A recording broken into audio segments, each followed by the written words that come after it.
Hello and welcome to a slightly different SkyBluesExtra podcast with me, Tom Ward.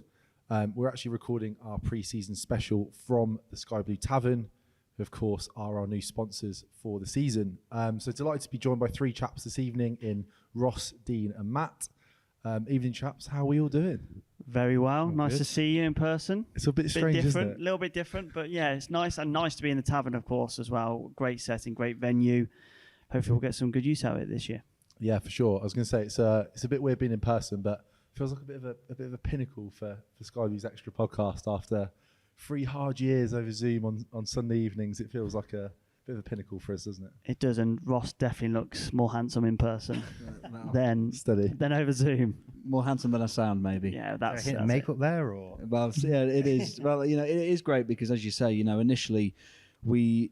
It's first time actually meeting Matt in person. Obviously, we had the SkyBluesExtra lives. I hadn't met Dino until the Nando's last year. Obviously, never stops going on about never stopped Nando's, talking about right? it. Was it good Nando's? It was a good Nando's. No, it's brilliant. I think it just shows the evolution of SkyBluesExtra and hopefully the first of many. Yeah, absolutely. Well, let's get on to the Sky Blues. Thought I'd start with a bit of good news from this week. Obviously, the O'Hare situation, which feels like it's been a little bit of a roller coaster over the past couple of weeks. But yeah, I guess I'll start with you, Matt. Yeah, a bit of good news that it seems like the club have managed to fend off Burnley from getting O'Hare. yeah, I think it's one of those situations, and I know we talked about it. It felt like there was the opportunity to make it a win-win. If it had gone, obviously we wouldn't have wanted that. He's quite ingrained in the club, and he's been somebody that has really kind of ingrained himself with the fans, I think. And obviously he's a fantastic footballer, but just in terms of the fact of if we'd have got the right money, which it sounded like we were kind of angling towards, we with the kind of the history we've got over the last few years of turning money into good recruitment and getting the right players in, you think if we could have got that 9-10 million mark, which I think is a fair amount for him, and at least invested say 4 or 5 million back into the team, then we still could have turned that into a positive thing. But I think ultimately the best thing for us is keeping him at the club because A, he's a fantastic player, B, he obviously fits in really well with the team and with the fans, and it's always good to have those players who have that link. But ultimately, more than that, I think from a financial perspective long term as well, we could cash in like we have done with a lot of players in the past and certainly over the last 10-15 years. But I think he's the player you can see a natural progression in terms of him as a player. And I think in the next 2-3 years, we could be looking at, say, 9-10 million's fair now. You could quite easily say 50 million plus for him in the next 2-3 years. And I know we've talked about kind of the Brentford model and how you use that in the right way. That's the kind of money, if we use it in the right way, you can bring in 4 or 5 quality players and really start to push yourself up there into a playoff team. So for me, it's as I say, there could have been a positive outcome either way, but I think it's probably the right thing for us if we can. Obviously, we've still got a few weeks to go, but hopefully we can still keep them around. I kind of think what you're saying is right there in the terms of it could be better next year, but it all depends on the output. I mean, at the moment, is he a £10 million player? Probably not in the grand scheme of things, but to us, he is a £10 million player because of what he offers to the team. But to other teams, his output's not enough to hit that mark. Well, this is the thing. Right now, I agree. I think if his output last season, and that's just him as a player, you're right, he probably is 5-6 million. But I'll put my headphones on not to listen to you. But we Have to block him out though. but we know that he potentially, as you quite rightly say, if he gets a double, 10 assists, 10 goals, he's a £20 million player. Yeah. So we're charging 10 because that at the moment is, it's a risk on your part, but we know his potential. So I think it's brilliant news. I think there was a lot of anxiety amongst probably all of us to a degree, because in the past, it was sort of proof in the pudding now of have we, Dave Boddy, and I came here for the Q&A, and he spoke a lot of sense about we're not going to give these players away. Mark Robbins has come out and said we're not going to give our players. We don't need to jettison our players. But the proof was in the pudding. Were we just going to accept the first 3.5 million reported bid? And it's the same old story. But no, we've stood firm, and we were in a win-win, weren't we? Yeah. We either got the money, or we get to keep a great player who loves being at the club, and I think that's what gives us a huge advantage in this situation. Yeah, I think that's the big change, isn't it? That we've seen is that for that win-win to happen, the club are setting these bars for our players, which it feels like the first time in my lifetime that's been the case, where we're setting 10-15 million pound bars for our players, which is great, and it gives us such a better chance of hanging on to them. Dean, I do think the club have handled this pretty well, I have to say. I think across the board this summer so far with the Gyökeres and Hamer situations as well, not to forget those, I think it's been held really, really well by the team. The company situation is obviously the one where you go, no manager should be doing that. Yeah, and, agreed. Mark Robbins hasn't acted in that in the past himself and in situations where we've been looking at a player. And I don't think that's helped. I also don't think so the agent talk is helped as well, because that's mostly where this whole thing has come about, is Callum O'Hare's agent touting him to other clubs. I know Bournemouth were in for him in the summer early. Now obviously Burnley as well. What I don't understand is why they're even entertaining conversations with Burnley. Why make a team stronger in our division when you know there's people in higher divisions that want his services as well? I would not be even entertaining any conversation at all with Burnley. I don't think they really did, to be honest. I mean, you can't ignore when you get a bid in, can you? No, you obviously, have to respond, yeah, of course, yeah. If you're getting a bid for 3, 4, 5 mil, which is what it seems to, or maybe 6 was like their max bid, they've got to respond to that. But they were holding out for that 10 mil, so I feel like they almost did. I think that was contributed in the price. I think them being in the same division. I think potentially if a Premier League team came in with 8 with add-ons which basically guaranteed, I think we may entertain it more. If a Fulham came in, the player himself. Whereas because I think he'd want to go. I think we've gone 10 million because for a start we know what his potential value could be. 2, you're in the same division, and we want. I'm not convinced by Burnley or any of them. I think we can be in the same top 6 as they're trying to be in. So I think, like you say, we're directly weakening ourselves to strengthen opposition. So I think we've factored that into the pricing. And actually, you say, Wardy, about the club. I think they've handled it so well because actually the club are been the most resilient in not wanting to sell any of our 3 players. The Telegraph, all the fans on Twitter, they've sold all of the players. They've all gone. Hamer went 4 weeks ago.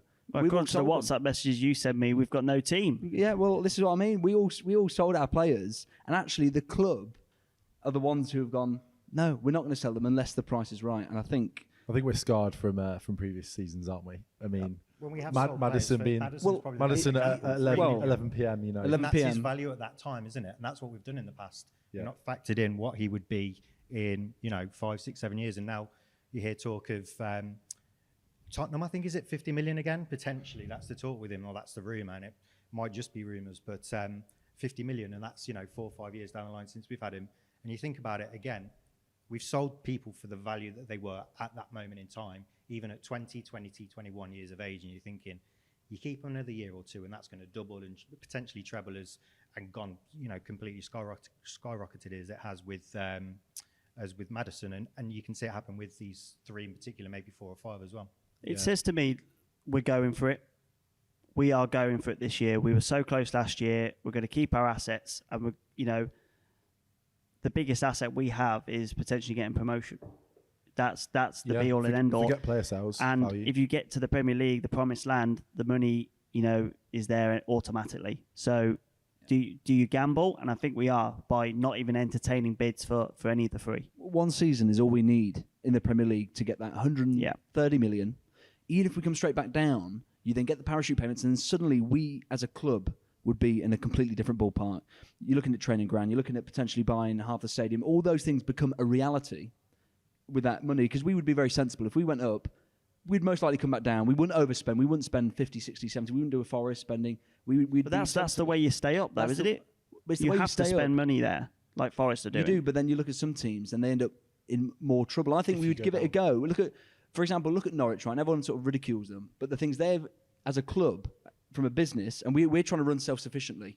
We haven't got an owner who's just going to, keep pumping money in when we're overspending on wages. There's a lot of teams in the Championship who, if they don't go up and their owner goes, you know what, that's it, are in big trouble.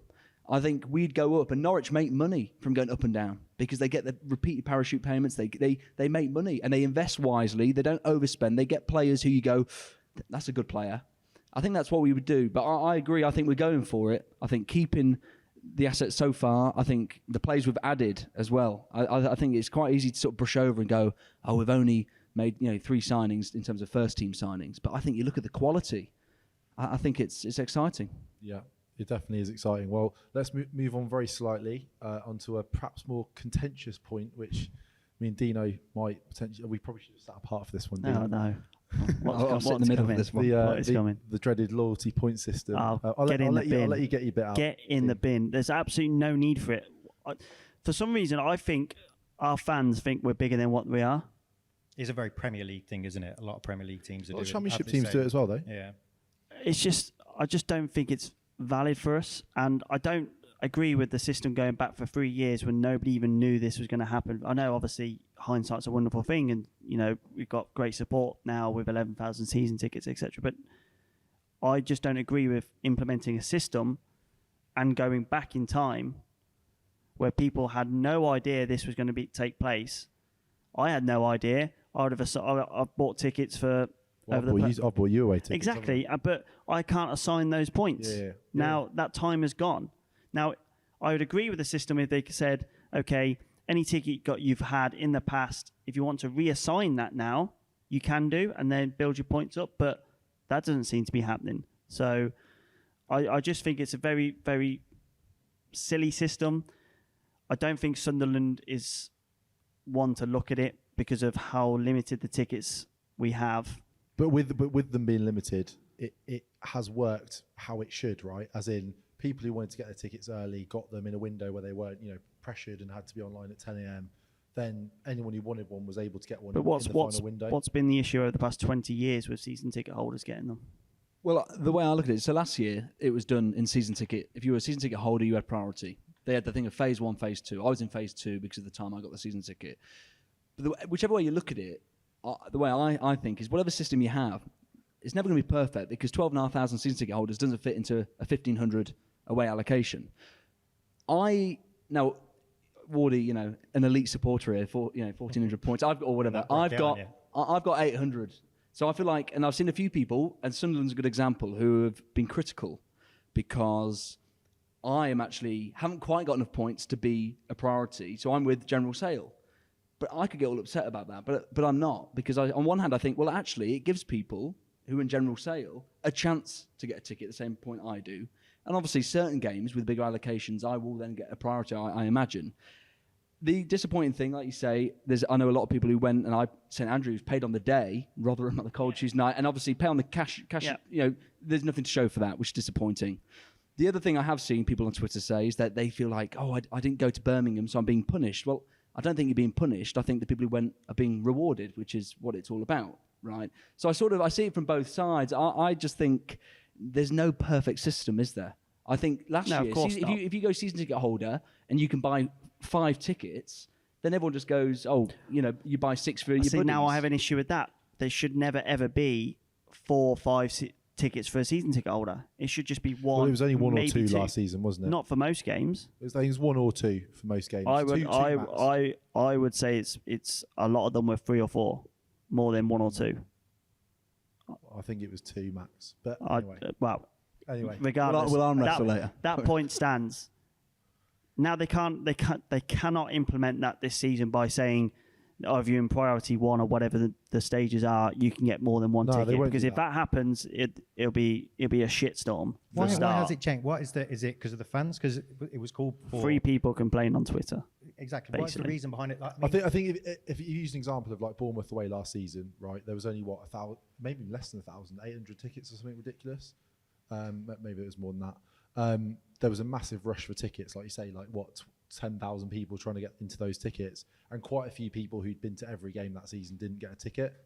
So I see that these examples are few and far between, but I think that's the point. How often does that happen? I look at kind of... If you say how often happens, that works the other way as well, doesn't it? How often are you not going to be able to go to a game that you wanted to go to as a fan who goes to 3 or 4 a season? There's plenty of games that have a decent allocation. But it's also there for manipulation, isn't it? Even people with priority 1 can now buy the ticket with no intention of going, so they can bump their numbers up and sell it. Say it sells out, then they go, oh, hold on, I have no intention of going here. I'm going to double the price, because that's a Coventry City fan thing to do. But I think what you'll find is, in that bracket of people who do get to buy them early, they're either going to the game themselves because they're in that bracket, because they've gone to every game, or can't think what I was. Will you be able to assign that? Say, okay, you're or they don't go to away games. You're Ultra One. You buy a ticket. You've got no intention of going to that game. You sell that ticket to me, hopefully at face value because you like me. Definitely put a bit on it. But then can I assign that ticket to my number? Can that I think the point place? I'm making is that those situations will be few and far between because people in that bracket will be using their ticket to go because they're in that bracket. And I think you'll find that quite a bit this year. The interesting thing, people in the top bracket. Ultimately, I think everyone's. We need to know the numbers as well. That's another thing. We need to know the numbers. We can't talk about this all night. But one point I'll make is as well, which Dave Boddy mentioned at a forum I went to recently, was the club know the numbers of who's in each bracket. So we can sit there and get really worried about, I'm never going to get a ticket for an away game. But they know that there's 200 or 300 or 500 people in a certain bracket, and they really know. They basically know when it's going to sell out. And it kind of played out like that with Sunderland a bit. And when you've got 2,000 or 3,000 in the away end, I feel like everyone has the chance to get a ticket, which is how we want it to be. Well, I completely agree. I think last year, when I think of the games I went to, Blackburn away, Derby away, Forest away, they all made it. I managed to get a ticket, and it went even beyond me. I think it was the Southampton game was the one I didn't get to go to, and I think the system's been brought in because in the games like that, and it was also wronged, because like you say, you'd be able to allocate 2 tickets at least, say, per number. I think it was games like that where people who went to every game, who should have got the priority to go to the FA Cup game, lost out to people who didn't. I think that's why there was a big clamour for it, and Bournemouth. But again, it's difficult, isn't it? Because some, you get these tiddly allocations. I mean, like I say, 12,500 just doesn't fit into 1,500, and there's 12,500 people who've got season tickets who are ultra loyal. Who have got the 200 and whatever points you get for being a season ticket holder, and unfortunately, 11,000 of them aren't going to get tickets. That's the way it is. But how many tickets were allocated per person for that FA Cup game? One or two probably. Per season ticket holder. I'm pretty sure the max you could ever get was 2 per, because I was always buying them. I was always helping people out like you. Yeah. I'm pretty sure it was 2. So I appreciate that. And then Luton away might have been 1 because it was a smaller allocation. But I'm pretty sure the Southampton game. How many tickets do we have? 8, 10? 5 or 6, I think. Really? Yeah. But phase 1 was 8,000 season tickets holders. So if you could buy 2 per ticket, that was 16,000 tickets before it even got to me, unless obviously Wardy or someone got me. Do you know what I mean? So I think that's why they've done it. But they have to keep it at 1 per number this season. It'll be 1 per number. Otherwise they it would have floor no the choice, system. yeah. But the idea is I think what people are forgetting is there's not a panic on day 1. If you don't get one on day 1 or day 2 or day 3, the idea of the system is there'll be some left on day 4 and day 5. It's not a big panic anymore. It's supposed to be a bit more organised. I just don't think it will. You'll just get I think in practicality, Dean, you'll be able to get a ticket if you want to go. Is what I'm saying. Well, yeah, because I'll tap somebody up for I one. think you would have been able to get a Sunderland. Well, ticket. I have 0 points because I haven't had a season ticket for 3 years, and every game I go to, somebody else gets me a ticket which I haven't assigned. So you'll carry on how you've been doing it then, I suppose. I will always be on 0 points. Yeah. Brilliant, super But fan you here. do that anyway, by the sounds of it. But you're saying it's going to be 1 per person now for season ticket holders, where it might have been 2. I guess that potentially is going yeah. to change it a little bit there, because you won't have that option. It's tricky. To be able to. And then obviously traveling with people, certain people need to go with I agree with certain that. people. I agree with that 100%. That's like, But I do think that's something that will change with so say we have a 3,000 allocation, I think they'll have a bigger category. So they'll say everyone from 800 to 1,200 can buy in this window. So there's more people can sit together. I think that's what will happen, I'd imagine. And I think that's I think if you're over 800... I suppose we'll only look at the Sunderland game. It's a very, very small... Yeah, it's a tighter allocation, right? Yeah, exactly. And the way I look at it is, if you're someone who doesn't go to, haven't got a season ticket, then obviously you're going to be able to go and watch Coventry at the CBS. If you really want to go and see the team, you can. Yeah, the CBS is always available, right? Exactly. Yeah. So if you don't have a season ticket and you can't go all the time, then you can go to the home games. If you've got a season ticket this season, I guarantee that on most away games with the current system, I think and even last year as well, you'll be able to get away tickets. It's also a big incentive to have a season ticket as well. I'm just being selfish because of the situation I'm in, that I cannot go to every single game.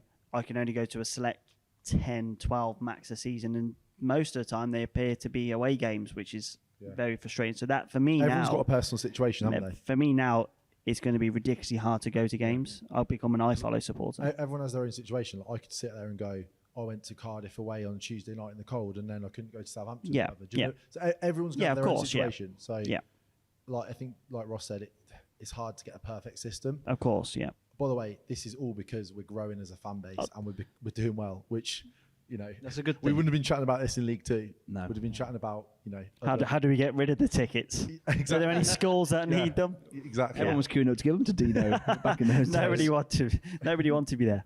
It's a nice problem to have, but maybe a few little things to navigate and for it to bed in. Anyway, let's move on and talk about the squad and the pre-season efforts. Matt, I think we've had a pretty good pre-season, which makes me nervous for some reason, because we seem to sometimes do badly and then have a good season. So there's been a lot of stats on Twitter over the last couple of days which kind of show a complete lack of correlation between a good pre-season and actually then going on to have a good season. So I think you just need to stay quite grounded with these things. Good pre-season is always the aim. It's what you want to do. And there's been some good results in there. Forest, obviously, probably the pick of them so far. But just for me, kind of going to League One and League Two teams and winning 2-3-0, that's the kind of thing when you start saying, okay, you start to feel like an established championship team then. Confidence booster as well, isn't it? Exactly. Scoring goals, definitely. Oxford are a decent League One team. And I know it's not flashy to go there and win. But again, you kind of look at it first season in the championship and you think that's the kind of game. You think we'll probably go there. And if we draw 1-1, you're thinking it's not the worst thing. And we go in there quite confidently, controlling the game, winning 2-0, and then going to Walsall, where again you think we should beat, obviously, in terms of the standards, but we're going there and doing it 3-0, not conceding any goals, and doing what we should do. And that's the kind of thing that gives you that confidence in us being an established championship club, which is obviously, now being in our third season or going into our third season in the championship, that's where we, from a realistic point of view, want to be. So it's encouraging, but again, feet on the ground, I think. Yeah, definitely feet on the ground. But Ross, there's been a few standout performances for our pre-season. Obviously, the Walsall game, which I think you watched. You were at. Yes, I went to that game. Yeah. How many points do you get for that? Too many. Themes throughout, just a little. Not enough You to can't get say you a after ticket, every question, Dean. But I think some standout performances there. I didn't get to go to it myself, but Eccles and Palmer, I heard, stood out and obviously scored a couple of nice goals. Yeah, it was good. I mean, on the whole, it was. We probably had 6 or 7 of our who you'd expect to start against Sunderland not playing, but it was a good opportunity. Obviously, it was the first time we'd seen Callum Doyle play. Casey Palmer got a good 75 minutes, Eccles and a couple of others as well. And yeah, you're quite right to say, I thought Casey Palmer, he, again, with every Coventry City signing, there always seems to be this sort of, ability to think that we know, the fans know better than the recruitment side. And obviously we've got ones wrong in the past, but I'm incredibly excited for him. I don't know if any of you watched that Adi Viviash interview, but that I was sort of sold. Hearing him talk about his character, his personality, his ability. He's 25, and I think he could be. We could be talking about him in a year's time, going, "Wow, what a piece of business!" And actually, there's suddenly suitors looking for him. And what I loved about him was, because I saw him against Leamington as well, but obviously, first pre-season game is always a bit rusty. But what I liked about him against Warsaw, especially second half when it sort of cooled down slightly from the scorching heat, was he's so composed. He's a big guy, he's imposing figure. Saw that in the goal, right? Unbelievable. I mean, his first touch, and it's funny because I love O'Hare, but last season O'Hare wouldn't sort of score that goal. He'd snatch at it. He'd tickle. I always used to describe his shots as sort of tickles. But Palmer, that first touch, and then the composure just to sit this guy down and then just caress the ball bottom corner. I thought he's got something here. And then there was another highlight where I think Todd Kane played the ball into him, first time pass, crisp straight to Waghorn, and unfortunately he messed it up. But it was an unbelievable. And I just thought that final ball, and he tries things. It doesn't always come off, but you go, you know what, that person who can unlock. He's got an air of bright about him in terms of the way he can shift the ball past the defender, but his work rate is second to none. As a character as well, he seems a great guy. I think we talked about his defensive ability in that summer pod, didn't we?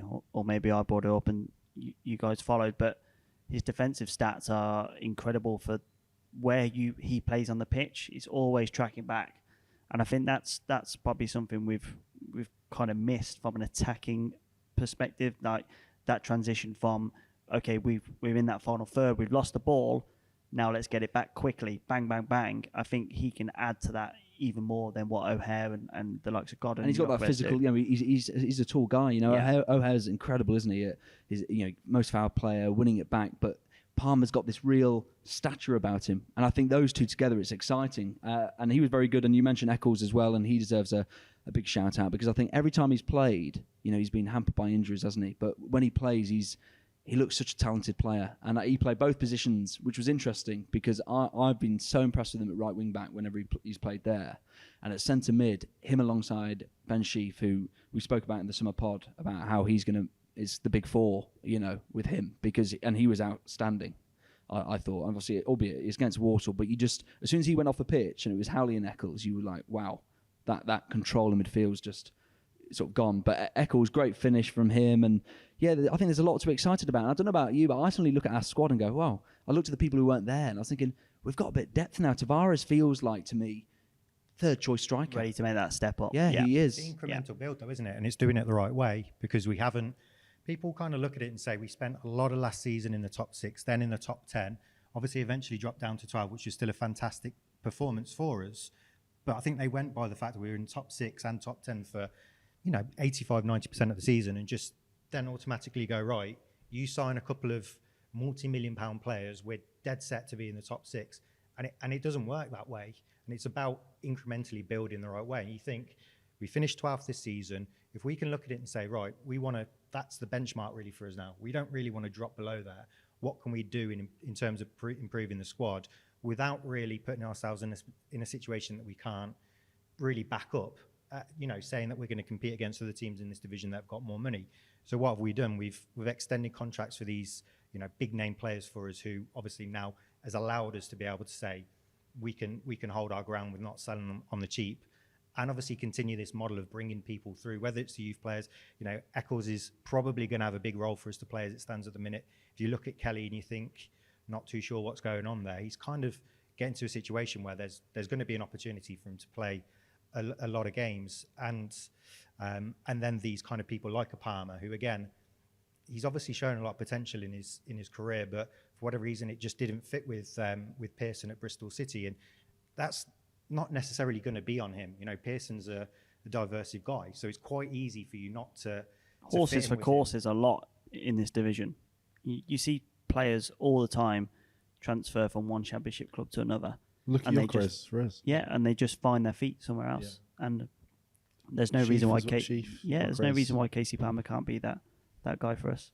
Yeah, 100%. I think it's a good point what you said, Matt, about the investment as well, because the fans do sometimes, obviously when they announced that it was mainly going to be loan players coming in, there's a bit of a feel of, we're not investing properly in the squad. But people forget that we've improved players' contracts, and that is an investment. I mean, keeping your good players is an investment, and improving their contracts is an investment in itself. Yeah. And actually doing that could work out better than signing other players. And allowing yourself not to be in a position where you need to sell them maybe for 3-4 million because they've maybe only got 12 months to go. Yeah, so exactly. Well, that's the key, isn't it? That's worth millions. Yeah. And then, like you say, if we keep all three this summer, four. But he's the big four. He loves it. But yeah, we keep them all, our assets this year. People got to realise that we've turned down. We haven't got that 10 million or more to then go. So obviously, there's going to be a reduction in terms of outlay. Because obviously, and if we do offer new contracts again, which I'm sure we will, I'm sure Ben Sheaf and O'Hare and Jokeris and Hamer, they'll be top of the list to try and give new deals to. It's not going to be the same for the same amount. People got to realise that, we're trying to get the best caliber player in. And that's why these loan signings, I wasn't alarmed in the slightest. When Robin said, look, there's 3, we're basically one's done, which was Doyle, working on another, which was Panzo, and then there's a third, which, it sounds like it's going to be coming in next week or something. People instantly go, loans, we haven't got, any money to spend. I'm thinking it's about the best quality player. We were going to get Jay Clark-Salter. He was going to be a permanent transfer, so we were going to have him. I now look and go, wow, we've got 2 left-footed centre-backs. Both look really, really good. I mean, Panzo scoring twice. I mean, how much would a Panzo cost you? I mean, like Ostergaard's just gone for what, 4 mil? We wanted Panzo, didn't we? Yeah, well, 2 years ago. These players cost money, like to sign them permanently, plus the wages they'll be on. And like you say, if we can get them in as a loan, I would argue you can get a better quality player as a loan in this division. As long as you've got players develop, and as long as the model is still working itself through, which it is, manageable level. But you've got all these young players coming through. Max. Like you've got like the Eccles, the Howleys, the Tavares. Like the model's working. We're developing these players, and we're sprinkling some loans in there for some quality. The main issue you've got with, wanting quality, if you want to spend money, you've got to spend a lot of money to do so. Yeah. So Which we don't have. Exactly. So utilize the loan system to its full capabilities, and if that means going into the top division and taking a load of their players, so be it. If it strengthens us as a team, I couldn't care less, to be honest, where they come from, Timbuktu or the Premier League, doesn't matter. Yeah, 100% agree. And let's talk a little bit about the defence, because I think that was probably an area where we wanted to strengthen the most in the summer. Are we sort of happy with the defence as it is now? Obviously, we still need a left wing back. Yeah. We're hearing that the lad from Palace, who I still can't pronounce his name properly. Adaramola, isn't it? Yeah, that's it. You've nailed that one. He nailed it quicker than I nailed Hamer, didn't I? Early. Yeah. So he should be. I mean, I don't know. By the time this goes out, he might have been signed. Yeah. But seems like he's pretty dead set to be joining us. He looks like a very good talent. he does. From Yeah. what Palace fans have been saying on Twitter, they're very. Well, he played the other night in the against United. yeah, Came and he on, looked didn't good. He looked good there. So I think that's a solid. I'd be super happy if he comes in, and then I would say that defensive line is pretty sound for the rest of the year. Then if it stays as it is, the only slight concern I have is with Todd Kane, maybe. So Because of as a Dabo's backup injury to record. Dabo, Yeah, because of Dabo's injury record. you could end up being a bit short on the right. Eccles. Yeah, but then you've got Eccles. But then is Eccles covering Kelly at the I moment? think So Eccles is covering Kelly. He yeah. could be covered both. Yeah. Unless this Superman. this fourth signing Yeah, Robinson's Eccles. on about is a centre mid, because I think he he will did, be. which think he's gonna be a I agree. centre So I think he likes Eccles at right wing back. I agree. Honestly, right now, if the window was to shut right this second, I'd rate it like a 9 out of 10. we got a chance with that squad. If we sign the left That's back, all you can ask for. and we keep everyone. I think we It's a need 10 out left of 10. back. I think just if we could get. That's a why I left say it's a back, 9 yeah. out of 10 But because we need left wing back. Yeah, yeah. but keeping our assets, I can't stress how much I think that is I think humongous. that was the number one objective this summer, really. Because they're going to In improve terms again. of getting promotion. Aren't Yeah. they? The players are going to get better. This is what some of our fans forget. It's like, I think we know what if O'Hare, starts scoring, how many more points is that worth? Gyökeres, that was his first full season. Hamer is just getting better and better. And then there's other players like you say, Tavares. I feel like I've got a really good feeling about Tavares.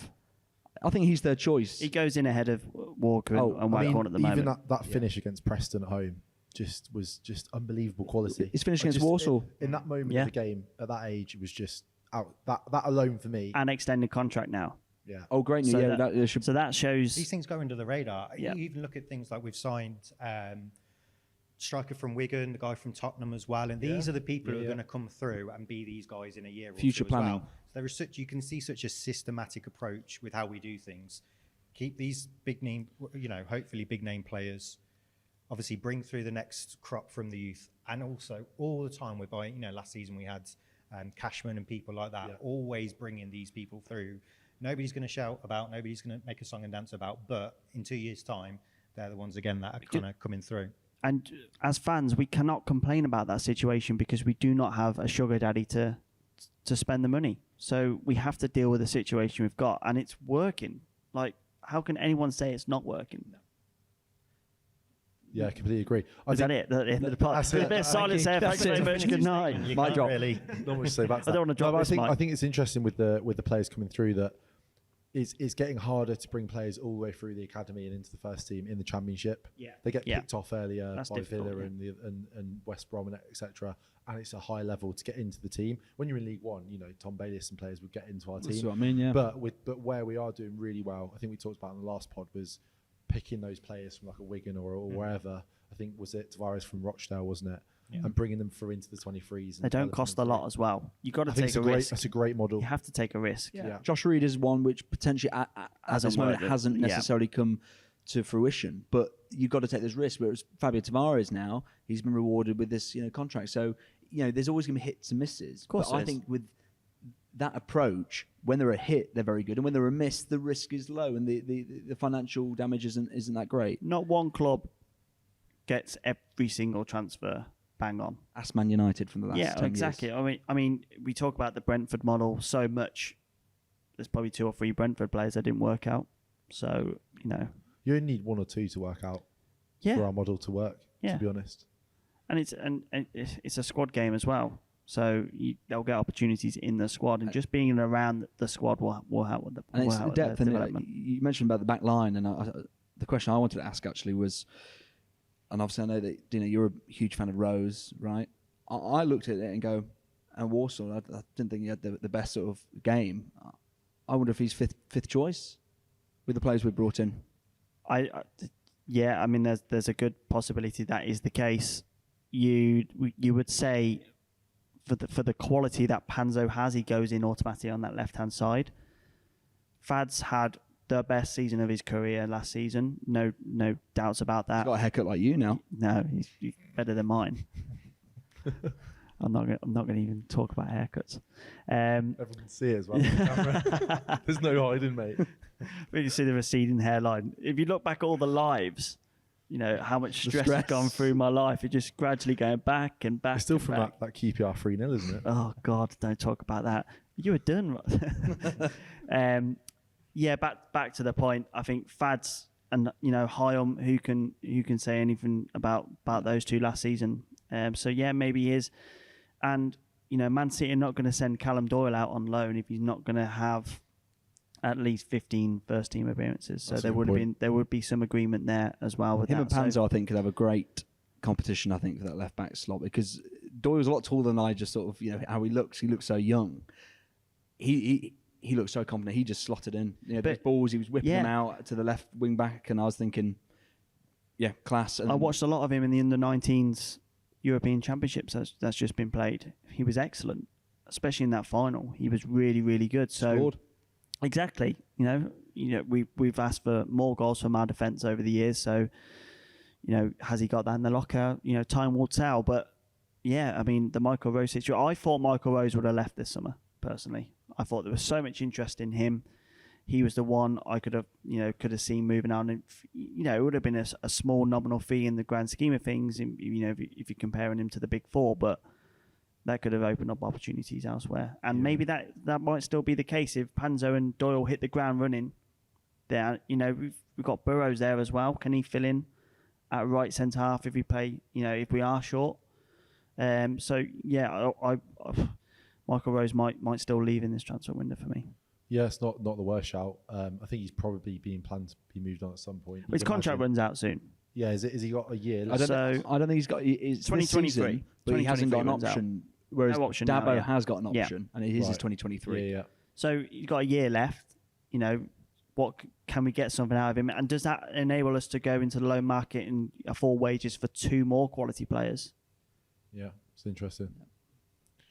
Matt, in terms of how we're going to set up this season, you probably think it wouldn't be too vastly different to last season given the signings we're making. Yeah, it seems to kind of fit in nicely with what we've done, and you can't imagine there'd be major reasons for us to particularly change things. Obviously, the model's working. We've had two very successful seasons in the Championship on the back of 4 or 5 successful seasons in a row now. We've kind of improved year on year. So I don't really see any reason for us to change the shape. And obviously, we talk about a very solid summer in terms of the transfer market, and a large part of that is because of the fact we really haven't seen too many outgoings. We've just brought people in the areas where we're a little bit short. So yeah, the people that we've brought in and the fact that we haven't really changed a lot of people, I can't imagine there's going to be much reason for us to change. You also think the only thing which you look at is obviously the Casey Palmer thing with Callum O'Hare, but then you looked at last season and we kind of had this model of away games. We'd probably turn to that option of having two in support of a lone striker. And so that potentially would fit in a bit more from that perspective as well, because you do think he's somebody who I think actually would fit really well for us to kind of take that approach if we are going to go the same way in terms of lineup for away games, because as Ross says, he's more of a physical presence. And if we're looking to catch teams a bit more on the break, or maybe soaking up a bit more pressure on us, and then kind of don't want to say a long ball game, but kind of a bit more of an element of getting the ball up top, then he obviously brings a lot more presence in that second attacking midfielder role if we haven't got the two strikers there. So I think he actually fits in with that thing of maybe swapping the front three around between the home and away games. So I can't really see too much change in terms of the formation, how we'd line up. I do think it opens up a four at the back situation as well, because Palmer can drop back into a midfield three with Hamer and Sheaf, for example, and you can still play two up top with O'Hare behind two strikers. So, I think for the first time we've got options. Well, we've played back four, haven't we, a couple of times in the friendlies, which I thought was interesting. Second half, in the first few, we'd go to a sort of 4-2-3-1, which, if you remember, Mark Robbins, that was the formation he wanted to play back in League One initially.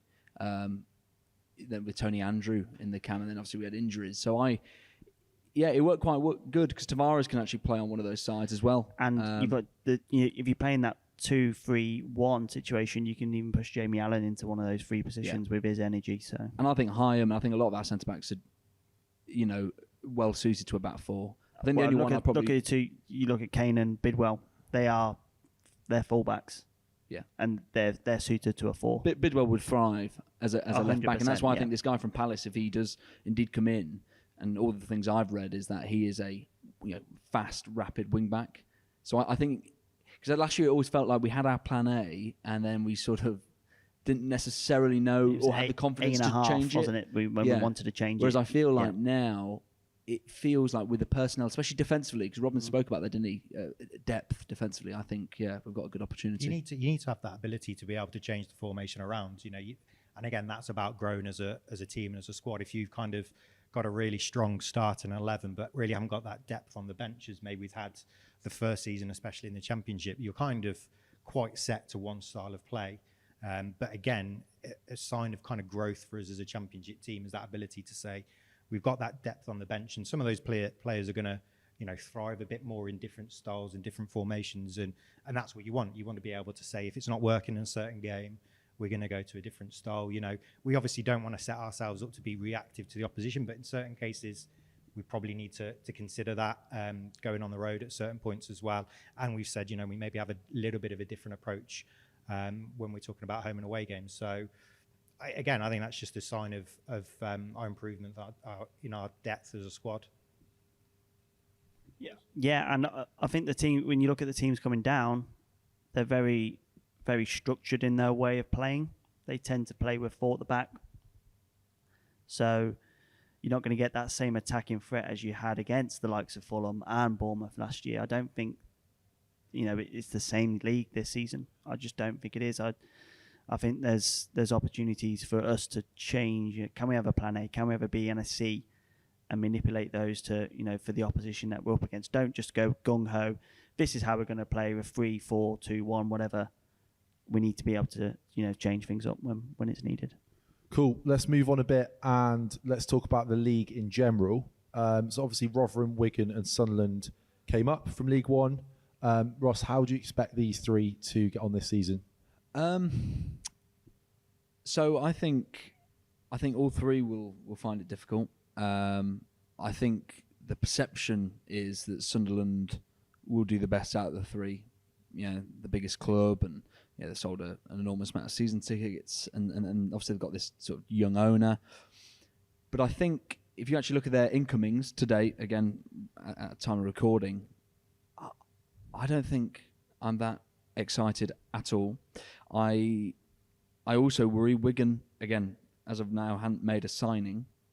Imagine the uproar, when we got promoted, that had been the case, and we're, a couple of weeks away from the season starting. And then Rotherham, again, I've been watching a few of their manager, Paul Warren's interviews, and he sounds, he was talking about being in a really low place. I'm thinking it's pre-season. I worry for all three of them. The only reason why I think two of them might stay up is there's two other teams that I also have grave concerns. Reading and Birmingham? Reading and Birmingham. Yeah. I say grave concern. I'm not concerned. I'm very happy. If you're a fan of Reading and Birmingham, you'd be concerned. But yeah, I think do not listen to this if you are a fan of Reading. I also think there's a couple of other teams who I think Hull will either be absolutely superb or atrocious. But you obviously asked about the promoted teams, and I think they're going to find it tough. I think Sunderland fans almost have this belief. I've read some of their forums and stuff. I just find it interesting, to compare message boards. So I do with my spare time. He hasn't got much else to do in life. Yeah, if I'm not at Nando's with you, Dino, I have nothing else to do. But no, and there seems to be this bullish attitude because I think they're like, we're Sunderland, right? Yeah. But I remember watching them in the playoffs. They didn't play very well, and they brought in only these three players. I think Rotherham, they just struggled. They'd lost out to players to League One. They lost the best two players to Sheffield Wednesday. I think I think they'll find it tough.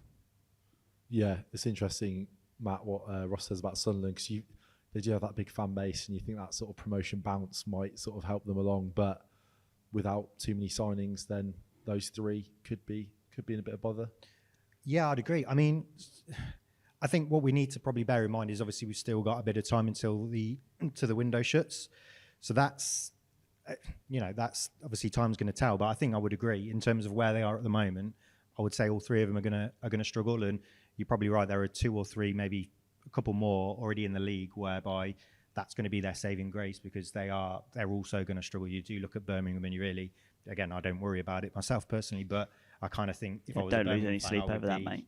probably Just more let it happen. Points of Birmingham, but Let them go. Just let them go. But you just kind of think, that might be their only saving grace, because there are a few teams that are looking really quite dodgy. But you look at kind of having a scan through the transfer window for a lot of Championship clubs, and there are quite a few who haven't made a lot of signings. So you're thinking at some point it's going to ramp up. But as it stands at the moment, looking at those 3 teams that have come up, as you say, Rotherham lost Oladipo and Smith, who were important for them a couple of seasons ago. We're in the Championship. I think Oladipo was the guy who nearly kind of kept them up single-handedly in that run-in.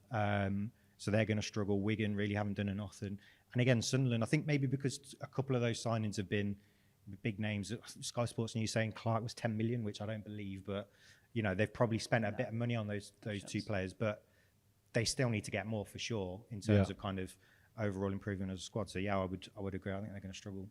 Talk about squad overhauls. You look at sort of Cardiff shopping at the middle aisle of Aldi. Yeah, I was gonna get onto that actually and talk about for me, some of the teams making a lot of signings. Yeah, as we talked about in the last pod, is it is it I think it goes crap? to catastrophe, isn't it? Yeah, I mean it's quality. For them it's quantity over quality, and I think for a team like Cardiff, they need to be the opposite of that.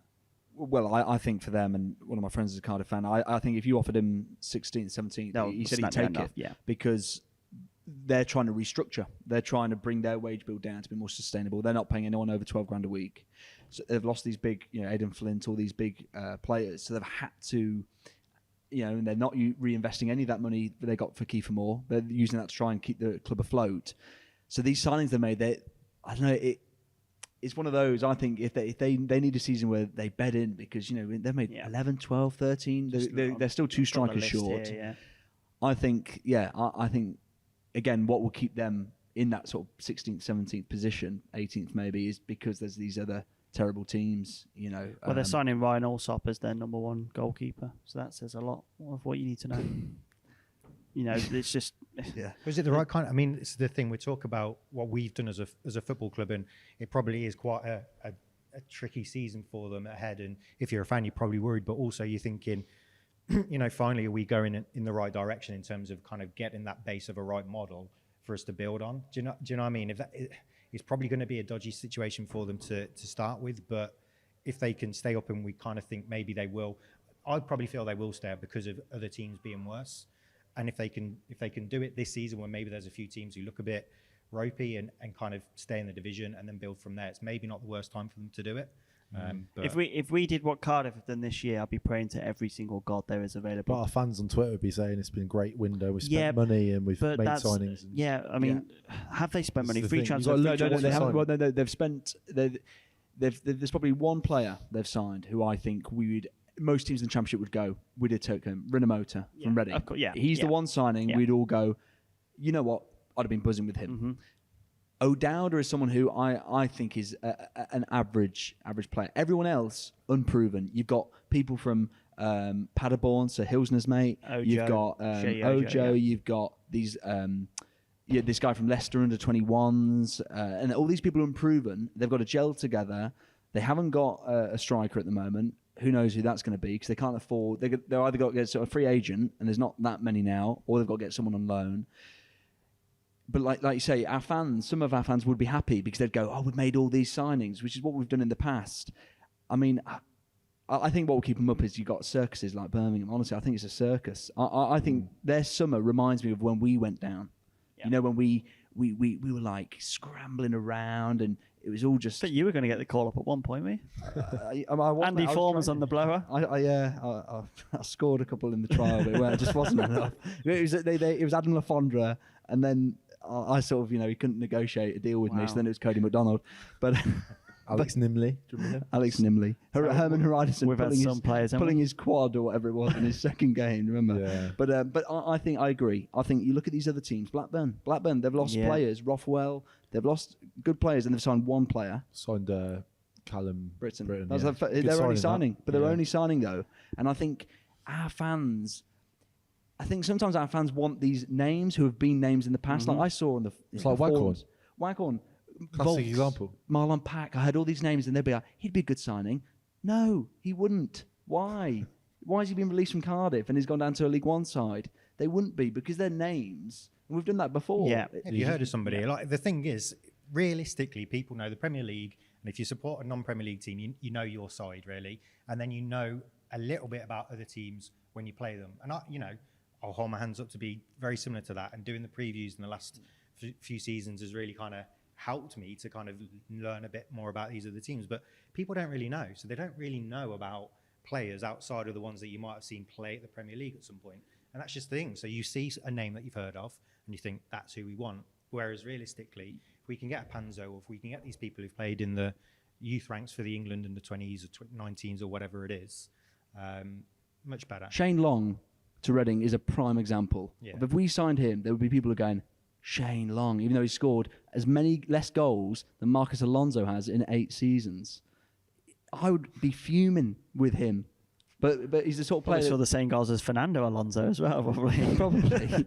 But do you know what I mean? Like, he's the sort of player, Jeff Hendrick, these people who you go, oh, he played in the Premier League 2 years ago, but they don't care. They're on these huge wages. They're on their way down. I don't want them. I want people who are hungry, who join our group. We've got the best vibe that we've ever had in the club. SkyBluesExtra or... Both. We mirror the club. Great vibes, great banter. They mirror us. We should do the football tennis at SkyBluesExtra. We should do it, actually. Can I throw a curveball to see who's going to get relegated? Huddersfield. Ooh. I think losing Corberon is a disaster for And them. they've lost pretty much half of their decent squad. O'Brien's to Forest this gone. week, haven't they? Toffolo's gone. Brutal, that.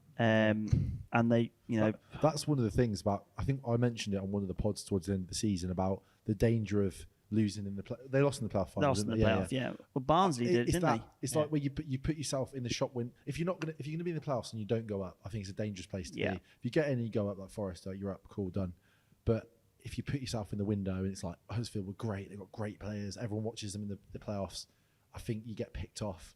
I think you might as well finish 12th, to be honest. Why It's has 6-1 at the Manager moment gone? for that. Like, why is he gone? Is it? And you kind who, of have to Corberon? think, yeah. Like, It's just absolute madness. And they've it's got either something behind the to do with scenes, club maybe. have made a really terrible decision, or he wants to go, which kind of makes you think things aren't right. he hasn't there. gone anywhere though, has he? No, Maybe he's just gone. So Just like, left. maybe you think he's. Something beyond the scene. Maybe he's just fed, like they've sold him some lies Danny, around Danny keeping players. Schofield has taken over, hasn't he? But imagine losing Yeah. your best 2 players for a reported combined 10 million, and we're holding out for the best part of 10 million, if not 10, for our asset. That just tells you everything you need to know. They were the anomaly last year. Them and Luton, yeah.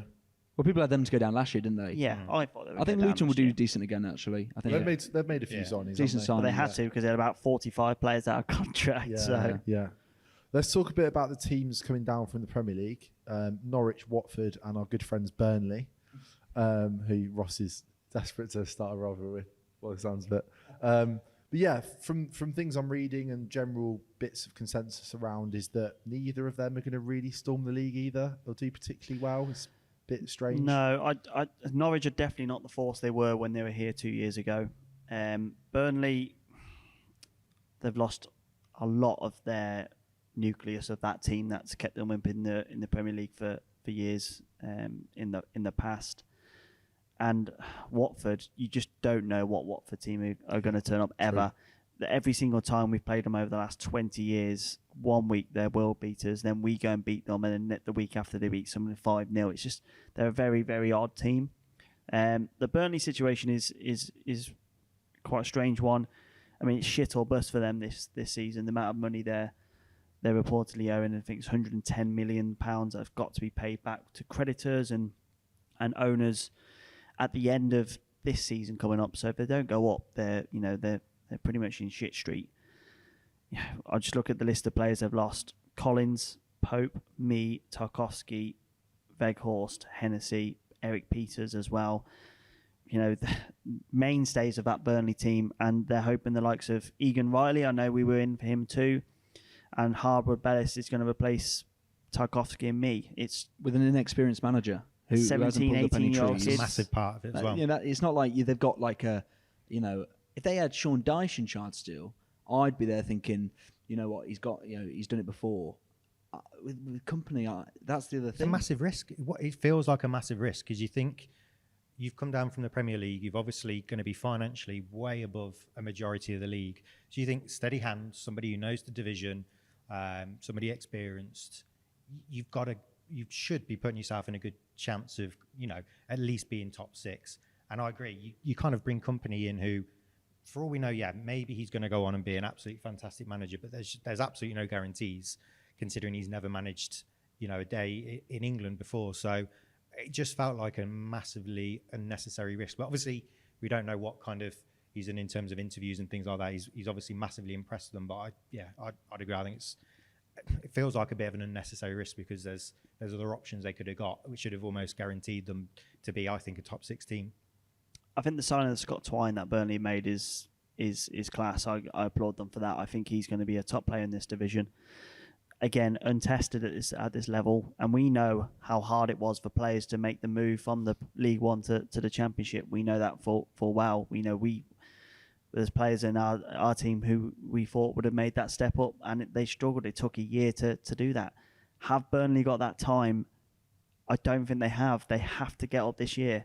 Otherwise, it could be, the big clubs in the past that have gone all the way down, like us. It has happened to us. So, I fear for them.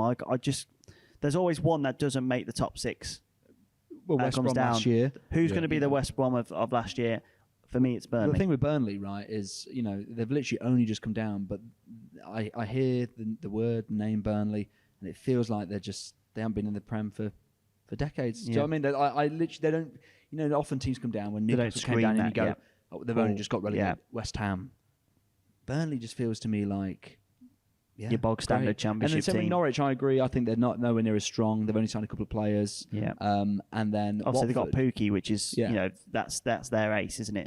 But I think I almost feel like they've had their little time. Yeah. And Watford, you don't know how long the manager's going to be there for. They're quite a volatile club, aren't they? What do you think, Wardy, in terms of them coming down? Yeah, I haven't read too much into it. I haven't been massively impressed by the signings they're making. I agree with Burnley. I think they could go all the way through. To be honest, I think they're gonna struggle. Watford are just a strange side, like you said, Dean. So it'll be interesting to see what happens. Nothing to be feared of, is there? And I think again, this league is wide open for anybody just to take by the scruff of the neck. And I expect West Brom and Sheffield United to actually do that this year. I think they've got the squad and the team and the experience now in this division. They both struggled last year, to be fair, and I think that will hold them in good stead going into next season. But for the rest of the league, apart from maybe 7-8 teams who are going to battle it out at the bottom, the doors are open for everybody, including us, big time. I think this year more than last year, we've got a big opportunity, and we have to take it. And that's why I think keeping the assets, I think is us looking at the division, going, you know what, we can do it. We're those 5-10% in certain games last year from being in the playoffs. We went to that Bournemouth game, and it looked over 3 weeks before. We won 2 in a row, beat Fulham, beat Birmingham, went to the Bournemouth game, and had we won that, we'd been like a point off. It was on until like 4 games to go. I think that Joy and the board have looked at it and gone, if we keep this team together, this spirit, add in the right players, like you say, it's wide open and we could do anything. I think the big thing for us is that we've got to increase that chance conversion rate. If we increase it, 3 to 5%, we get promoted. If we had Matty Godden for more than the 17 games we had him last year, whatever it was, we get the playoffs. He takes those opportunities that arise, and obviously hindsight and stuff like that, you don't know for sure, but I have a good inkling that he would have taken more more chances last year with the amount of chances we created. And Gyökeres, how many did he miss? And he still scored 17 goals. Yeah, 137 shots or something, was it? Again, he's another one where we just won't entertain a sale, especially to a team in our own division, unless they're literally going to pay ridiculous money, because he missed his finishing. If he can get his finishing like Matty Godden, he literally would score 25 towards 30 goals, because the chances he didn't creates for put himself away, as well. Yeah, he makes for himself, like Derby away. Remember, two glorious chances which Matty Godden, would have scored, but Matty Godden wouldn't have done Made the the chance, 30-yard run Yeah, that if you Gyökeres That's did. the point, isn't it? But, You've got to take that but into Matty account. Godden's looks on fire in pre-season. He looks so sharp. And then with Tavares, can he chip in with 7-8 goals this And year? the midfield. Can O'Hare bump those numbers up? Is Casey Palmer going got a goal in him, yeah. to include Hamer. Hamer? Can Ben he? Sheaf, yeah, can Ben he? Sheaf. He's technically started scoring, good yeah. enough to score more goals than he has. Yeah. Cool. We'll move on and we'll do the predictions for the season. Oh, this is always good because last year's, I listened back to last year's actually, Were they awful? and the majority were absolutely horrific. So Well, you had bad vibes last year. bad didn't you? vibe. I did have bad vibe. Not on the Yeah, you were podcast quite though. neggy, weren't you? He last was. summer? I was negging the summer, but I wasn't negging on the pod. No. There's definitely a tweet somewhere that we should try and dig Oh, out. there's. Oh, some- I found don't- them. I will dig them, fish them back out. I will. Ross is very well adverse to the advanced search feature Yeah. on Twitter. I Dangerous. spent minutes scrolling, finding where did Dino say this. And as we said before, Ross has no life, obviously. So I'm that as well, yeah. Sorry, Ross. Right, yeah, we'll do the predictions. So I think the best way to do this is to make he it ain't happy. relatively quick fire. So Cool. you don't need to you don't need to justify yourself too much, but just fairly Oh, that's quick good. fire, quick sentence on it. So we'll go from right to left. Starting with you, Ross. We'll go with league table position. Sky Blues. 9th. 5th. 10th. Top goal scorer. Victor Gyökeres. Matty Godden. What about yours, Wardy? Oh, that's right. I'll let you boys do Okay. it. Well, come on. Let's get your league table position first, and then we'll come back around. I'll go 6th. Okay. Top goal scorer. Matty Godden. Matty Godden. Gyökeres. Yep. Right, what's the next one? Breakthrough player.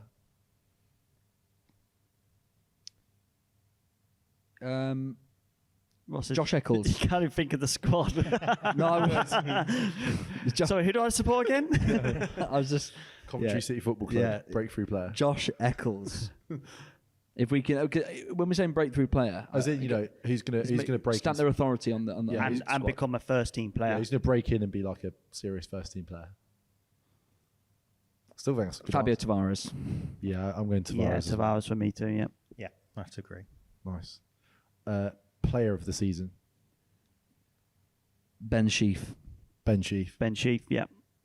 I think for us to get up, he has to have an outstanding season, and I think he will. I think Yeah. he'll be the. I've said it, but in the summer pod, I think he will be the championship player of the season. Wow, bold. I'd go O'Hare, just I think because the fact we haven't sold him, because he's ingrained in the club. I think he's going to have a lot of fans behind it. He's obviously already got a lot of fans behind him.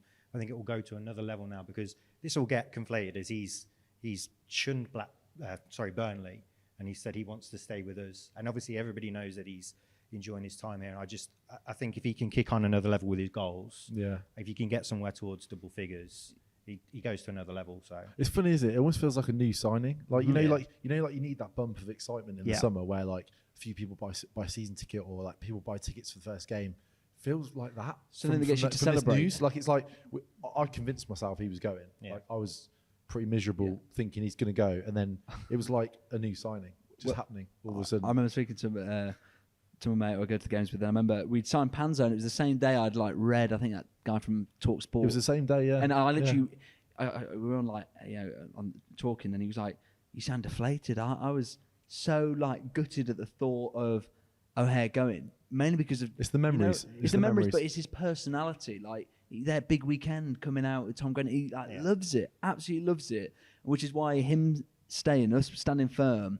I agree. I think when he scores the winning penalty against Burnley in the playoff final, he will win Player of the Season. Run up to Vincent Kompany. That's the second time Ross has said that today, by the way, to me. Yeah. So- Because honestly, inject it speak in it me. enough, it kind of happens, doesn't it? If yeah, you believe. doesn't bear thinking about. Right, have we done that one? Yeah, we've finished that one. Biggest disappointment. As in a player. Yeah. Oh, I don't like this one. Can't remember who everyone said last Biggest year. disappointment. See, I know. I'm going to go with fads. Yeah, fair enough. I'm going to go Todd Kane. I'm going to say the ticketing loyalty system. You made that obvious, Dean, enough. It's difficult. We've had one every year, haven't we? That's the thing.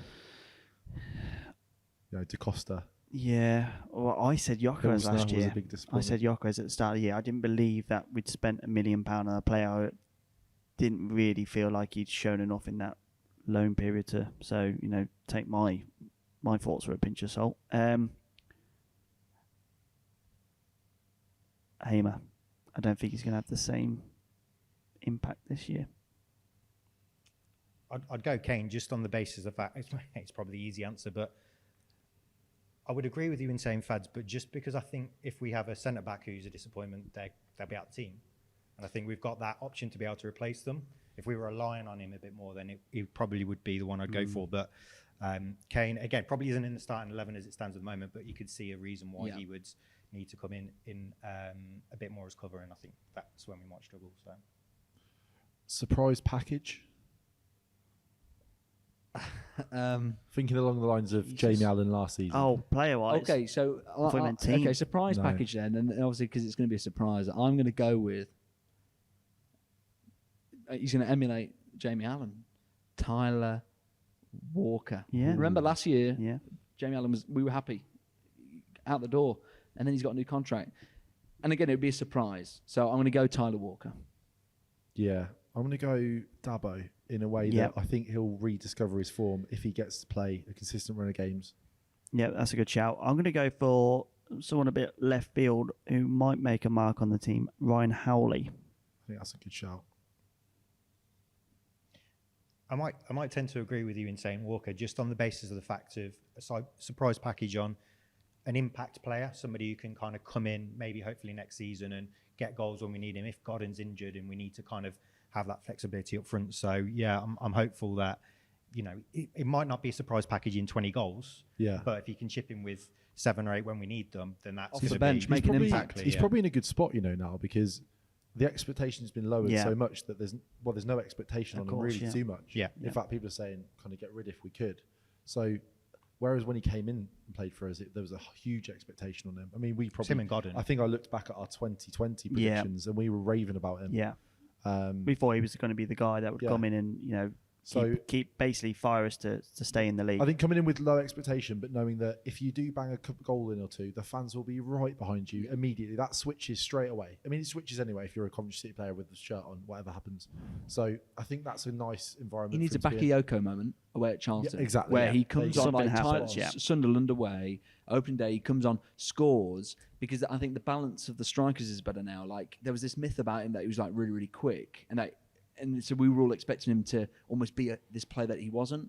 He's a clinical finisher, but now we've got Tavares who's there, and you're happy for him to play, you know, with Jokeres, you know, and Godden. I think, if he can come on and have a moment where he wins us a game, scores the winning goal, I think that changes it for him. And he might not start, but if he can score 4, 5, 6 goals by the World Cup break, then he could get a new contract, couldn't he? Also applaud, you know, the effort and Waghorn, to be fair, going away in the summer themselves, doing their own training, knowing that basically they're in a dogfight for places in this team. I mean, opportunity behind. If you look behind Godden and Gyökeres, there's an opportunity to be that guy off the bench potentially.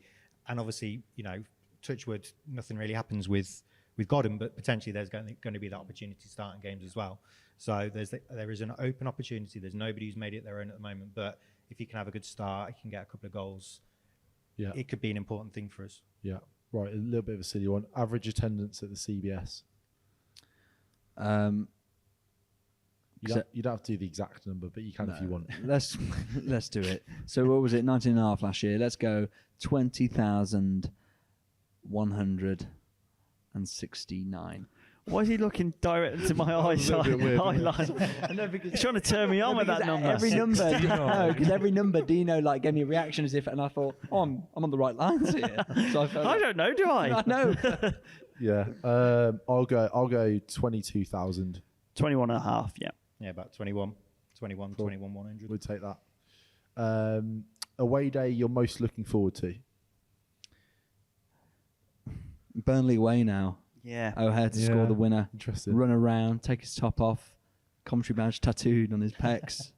I'm Sunny's on. Might get that live in the celebration. Like yeah. literally just We'll get the sunnies on. Yeah, well, who else? Yeah, probably. I quite enjoyed Blackburn away last year. To be fair, Yeah, when I went. proper sort of proper ground. Yeah, quite. isn't it? Yeah, proper enjoyed it. Trying to think, we haven't really got a. Because obviously Derby. Nah. Yeah, let's go with Blackburn again. I quite enjoyed it last year. I'm going to go with Blackpool because it's on my Yeah. 30th. Yeah, and it's a weekend. And it's a For a weekend. change. You're only 29. Yeah. No, don't look it. Cheers, mate. I'm not even going to go there. I thought we were playing Birmingham at St Andrews the second to last game of the season, but we're not. So I would have said Birmingham to send them down, but We'll send them down at home, obviously. yeah, It's nice. Blackburn's always a good day, good allocation as well. So yeah, Blackburn. Yeah. I might actually get, I was gonna say, might you actually might get a get ticket. That's your one away game, I'll go isn't it? crazy. If anybody has a spare ticket for that Blackburn game, I feel West Brom, time of year kind of, it's going to be an important time of the season for us, just after the World Cup. January, we're going to know where we are. And if we are in kind of somewhere, whereabouts, we're kind of, in the battle for top six, that could be a massive game. So, yeah, if we're in the hunt at that point, go in there, it could be a huge day for us. So, Home game you're most looking forward to? Got to work out mine as well, to be fair. well, here's the I'm just list. trying Like everyone to should go have through it the. Let's go Sunderland at home. I think. Yeah. I think for me, it feels like. Yeah, it feels like a game which is. Yeah, I for think me, any of I think those it depends on the allocation for that though, I think because they're going to get 3,000. yeah, if it's like a, Which is do we open it up and get as many of them here at 33 quid as we can, or do you want they'll get a When big do we play allocation. them? It When do won't we be- play them? they'll get 3,000. I've heard. Yeah. Well, if they get three, is the second half of the February? season? Yeah, So 25th. February. Yeah. So if we're in a good position, then yeah, even if they get 3,000, Still if we huge. if we have 25,000 home fans, you It could still be our biggest crowd of the season. Yeah. That one. Even with But less. I'm going to say the Birmingham game at home because that's going to Yeah, be that's a the big game. moment we secure our playoff position. What date's that? 29th of Second last. April, second to last game. And we're at home. Yeah. And we send them down as well. Yeah, I mean that could also happen. Could be a celebration. I all think round. any of those, and then everyone yeah, back to the tavern for a curry. There you go. With DJ Smithy DJ Smith, crying. I think any of those games at home again, like I've seen like Sheffield United last season was a great home game. Any of those games where the away end's packed out, where you get a big crowd, we win the game. They're special days at the CBS, aren't they? Yeah, Yeah. yeah. So, right. That's Matt. Have you been, Matt? I mean, you've all pretty much all kind of them? I'd go, yeah, Every single All one. of the games. Burnley again, like we've said about as an away fixture, but a home fixture, big allocation away. If we're close to them in the table, it could build a rivalry, and obviously not really a rivalry, but if we're close to them in the league table with what's happened in the summer, it could be an interesting game. So Yeah. All right, let's chat a bit about the first six fixtures for the Sky Blues and obviously that opening day game away at Sunderland. So yeah, obviously we've got Sunderland away, Rotherham at home, Millwall away, Wigan at home, Huddersfield at home, and Hull away. Matt, you'd say that's probably not the most tricky start to the season that we could have hoped for, and you'd like to see us pick up some points there. yeah, I think it's quite a generous one. You look at obviously Sunderland have come down, so I know they're confident, but we should be confident as well. Go in there. Obviously, we've got a decent record at the stadium like the last few seasons, and they've got acclimatised. Do you mean the stadium of Bright? Stadium. But they've got to acclimatise to this league, and we should kind of go there confident because we should consider ourselves a step above them at the minute because they've got to come back to this level. So opportunity to certainly get something there. Rotherham, you've got to be hoping we'll pick up points. Bristol City, yeah, for sure. Millwall's a tricky game. But if we're talking 4 games in and we're still unbeaten, then we can probably go there and have a go and see what comes of it. And then Wigan again, Wigan and Huddersfield really. I mean, you look at it, that's you'd be looking for double-figure points there, surely. Yeah, and obviously that opening day game at Sunderland, big home crowd, could be a tricky game, but hopefully our quality will show on the day. Yeah, hopefully. And I think when we all spoke, several weeks ago, I was with Dean actually in terms of feeling having sort of bad vibes, about the game, because I think at that point it was still quite early on in the summer, and I just thought, tough game, it's going to be a partisan atmosphere, but actually the weeks after, like now I sit here and I think we can go there and win.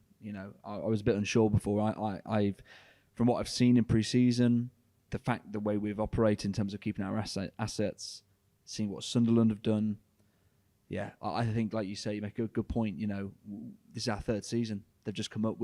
This is the thing with Rotherham. Even they went down the year we obviously we stayed up. The gap is a big gap. We know it, and just because they're Sunderland, I think sometimes you can go, oh, the gap isn't actually that big for them, but actually it is that they've come up. They've not added that much, and I think we can go to Sunderland. It's going to be a big crowd, but you're saying extra tickets, so we'll take a good allocation. We'll be vocal. I think we can get the win there. Yeah. How do you feel, Dean? I'm apprehensive. You were a bit, yeah. I just think this is the worst possible game we can have to kick off the season. Mainly for obviously the rivalry that's between us.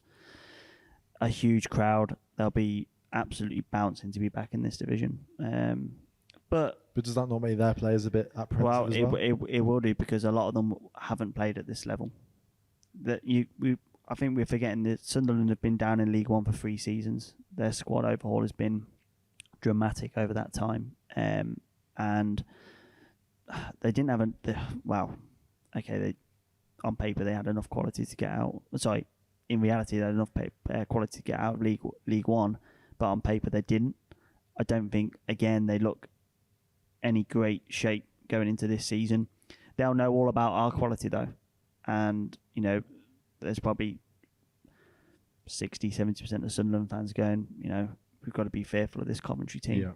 Yeah. So I mean, I saw a lot of their fans on their forums that's saying the same thing as you. Like, that's the worst possible game we could have got. Yeah, it's an occasion game. More than anything, isn't it? It's a huge occasion. So, but if we show 70% of our quality that we've shown last season, we've got way more than what we need to beat that Sunderland team. I just think we've just got that composure, like at the back, and I don't know. The experience is massive. Yeah. Like these big occasions, we've had plenty of them. Yeah. We've had loads of these occasions over the last couple of years. Yeah. We've gone away to like Birmingham and Rotherham away that year to stay up. Yeah, and the games that we weren't expecting, Sheffield United at home, these big games we've had, and we've always stepped up pretty well to the occasion.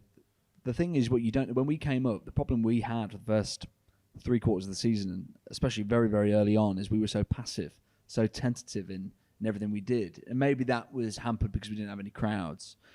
But we need to go there, and we need to spoil the party. And I believe now that we can. I think if we're on top with our play, 20 minutes in, a bit like when we played Forest last year and I went away, and they were on the form of their lives, their fans were anxious. We should have been 2 up. And it's that same thing we talk about. I think we'll create chances, and if we take the lead in the game, I think their fans will be, considering the rivalry and everything, I think it could turn.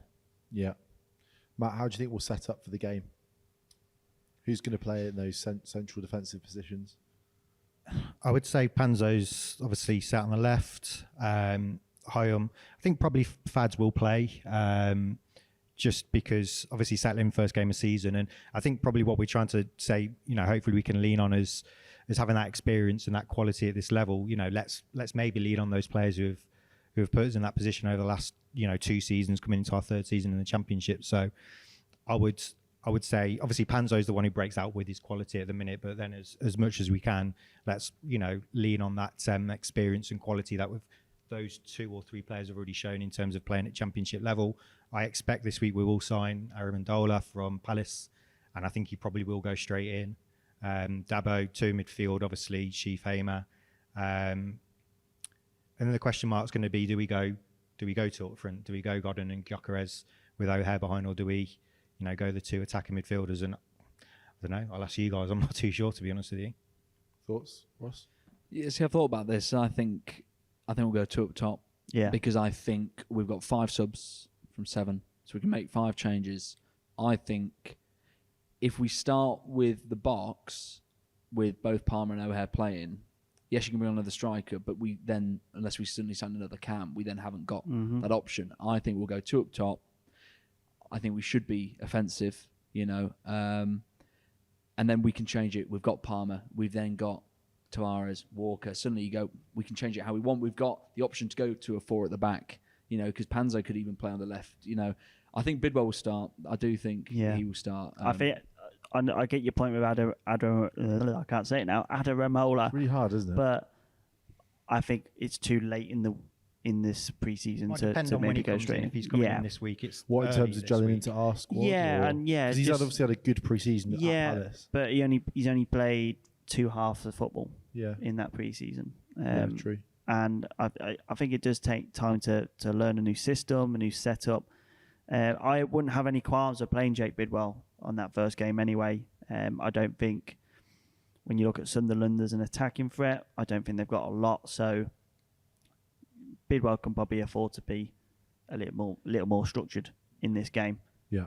For personally, He's reliable, isn't he? You know Yeah. what you're going to get. And I agree, and that's why I completely agree that I think Fads is a shoo-in for the game. 100%. Because I think they are in that a League One atmosphere. team, but also that experience head, but also the way they play, balls in the box. He's that experience. I think 100% he plays. And I think as the season goes on, I think he'll find himself out the team when we want to be a bit more expressive and potentially higher moves into the middle or Rose comes in. So, yeah, I agree with that. Any final remarks or thoughts, chaps, before we wrap up? We've got a chance. We've got a really big opportunity this year, and we have to give it a good go.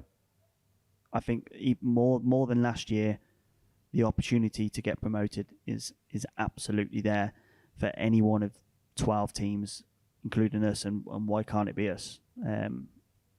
Yeah, let's just go for it.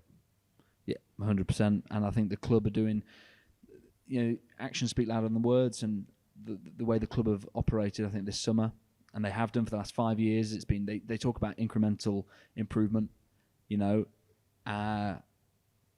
we've overachieved every year. We're ahead of schedule, and I think the way the club's been run has been sublime. We, as Dina said, who can argue with what we're doing? Sisu could leave tomorrow, but we're trying to run the club sustainably, that we can do it. We can run like a business, Look, if we can get in the playoffs, why can't we? Let's give it a good go, and I think the support will be great this year, and I think there'll be more, memorable moments to come again. Yeah, Matt, any final thoughts from you? I'd probably echo it quite heavily. I mean, we've obviously, as Ross says, we've massively gone above schedule in terms of our improvements over the last, 3, 4, 5 seasons, really. And you're looking at now, we finished 12th last season, so it doesn't really leave you much gap between where we've finished and where we set as a benchmark and the playoffs, to be honest with you. So, for me, I kind of look at it, you don't want to take a step back. And I know it's maybe just a visual thing more than anything. You don't want to finish bottom half now, even if it's 13th. You're kind of right. We've ticked that box with top half. That's where we want to move forward. If we can finish 12th, 11th, then, again, it's still that incremental improvement and it's going in the right direction. But as the guys said, why not? Why can't that tick over into 9th, 7th, 6th, wherever it might be? So yeah. And just enjoy it.